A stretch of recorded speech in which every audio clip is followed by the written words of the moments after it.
বাইন মাছ। এইগুলা বাইন মাছ নিয়ে আমার জীবনের একটা গল্প আছে, এটা আপনাদের শোনাই।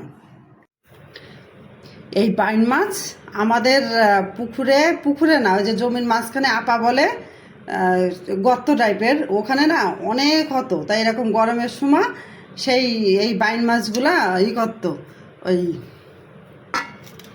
কি বলবো, ওই যখন নিয়ে আসতো বাসায় মাছগুলো মেরে, মাছগুলো না একেবারে তাজা তা থাকতো।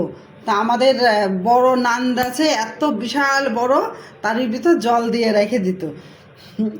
তা মাছগুলো তাজা ঘুরে বেড়াতো। তা আমি একদিন করে আমার দেবর, আমি মেজো ভাই বলি, তা আমার মেজো ভাইরে বলছি, ভাই ওদের তো খিদে লাগতে পারে, ওদের খেতে দেবো মুড়ি? তো হচ্ছে হ্যাঁ দাও খেতে। তা আমি একদিন করে মুড়ি খেতে দিচ্ছি, মুড়ি খেতে দিলে সেই মুড়ি দেখি কি হচ্ছে ভিজে জলের ভিতর তলায় গেছে। আমি তো বুঝতে পারিনি। আমি বলছি, ভাই ওনা মাছগুলো সব মুড়ি খেয়ে নিয়েছে। তা বলছে তাহলে আবার দাও, মানে আমি বলছি আবার দেবো? বলছে হ্যাঁ দাও।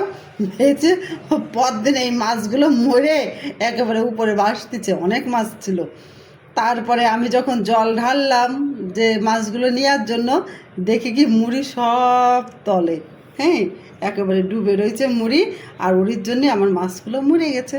তাহলে কত বড় বোকা ছিলাম।